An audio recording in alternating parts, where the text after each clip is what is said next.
robotics a little bit to learn to develop framing systems. And then we moved to University with Concordia to do data mining. So we were able to bring in the information that was done off-site and on-site into one area. And then presently with the University of New Brunswick and the National Research Council of Canada, we're doing some innovations, and National Research Council funds some money for some products that we do. So as we started to develop the system, we put the patent in 2006. It got approved in 2012, but we grew away from the patent. And what the idea was to be able to use light gauge steel as a backbone because of its seismic capabilities, weight to strength ratio, and speed of construction. So we devised a system where we can build wall and floor systems to erect the buildings on site.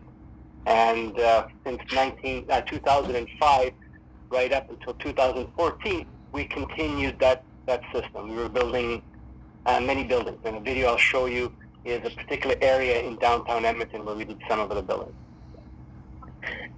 The speed of construction was doing well enough. The exterior of the walls we designed to be thermally broken completely, that by 2014, Great West Life in Canada, in partnership with the Ontario Teachers Pension Fund, got wind of what we were doing in Edmonton and wanted to buy one of our buildings. It was called Fusion on White. It was 650 feet long, 4 stories tall. It wasn't a tall building, but it was really long. But they liked what they heard about the technology, so they wanted to purchase it. They asked us to do 2 things.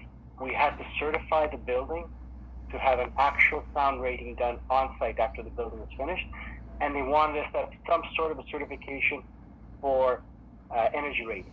Now, we've never done energy rating before. We never did any sound ratings before, but we knew the buildings were soundproof. In fact, I lived in one of the buildings for 6 years to see how it handled itself. So we found that the utility costs for the buildings were much lower.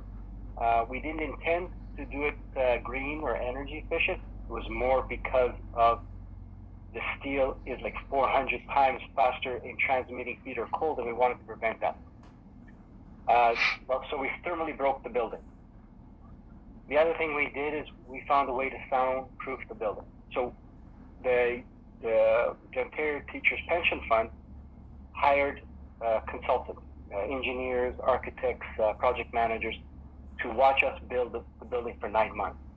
We succeeded in the building, we completed it, and they closed on the purchase of that building, but they wanted us to do those 2 tests.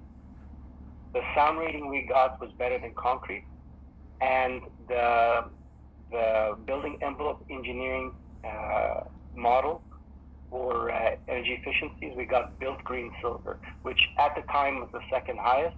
Today it's the 3rd highest. So we're pretty happy.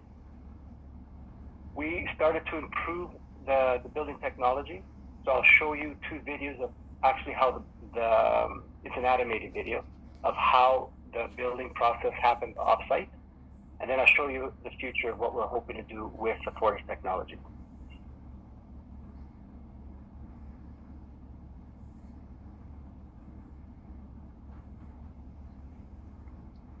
You have a machine that starts with strip stock and punches it out and forms it on site? Okay. No, it forms it off-site. Everything's off-site. That's what I mean, off site. Yeah, yeah.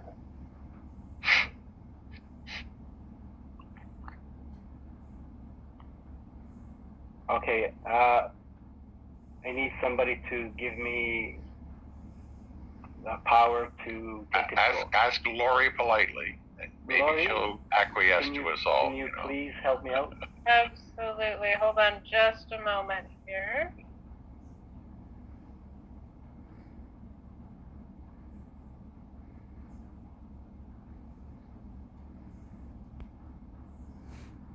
Okay, you should be able to do so now.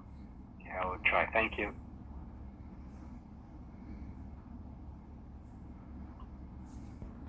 Okay, so this is the small Fortis plant. This is the one that we had where we started building, but it gives you a nice detail of what's going on. So of course we bring the material in, and the first set of material we have is the coil. And with the coil, we would start, depending on the design and engineering we do of the buildings, we take the different gauges of steel, and then we would roll form to the specific sizes. So this is an example of the machine that was bending the steel depending on the gauge we were using for the wall and floor assembly. We would stockpile the steel ready for the next performance, which was the framing side. And we'd grab from stock the particular materials that we needed to start the framing. And we'd use our BIM modeling for the buildings that we built to know how to take the material and how to detail the connections. So these are packages that we would use before we would frame the wall.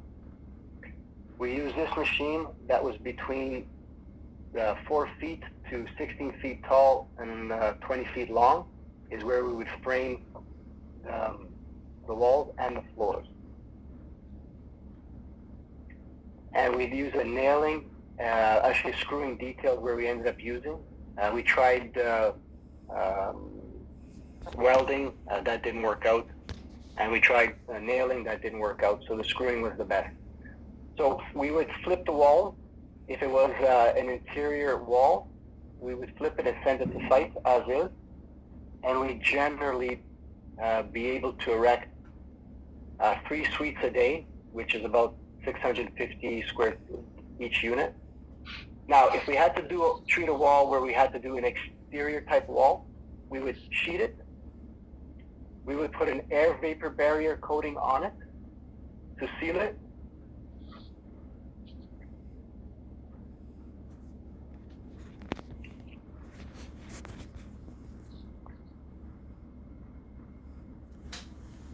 Then after we've done that, we would flip the wall, and then we would treat it with insulation, where it was interior or exterior insulation. We opted 99% of the time exterior insulation, and then we'd finish the coating of the exterior, which we were able to do any type of exterior surface except full face brick. It wouldn't transport easy, so we used brick veneer instead. So once we were done, the walls are ready to go. It takes 4 to 5 days, depending on the type of material. And then these walls will be shipped to site to be assembled. So on site, the buildings could be 2 to 3 units completed in a day. But what we found over time is that the plumbing and electrical didn't keep up with us. So we started building bathroom pods, but not the bathroom pods that were, the inside is finished, but specifically the actual plumbing was done. So by the time we finished the roof on the framing, the plumbing and electrical was completely done because the kitchens were plumbed and the bathrooms were plumbed.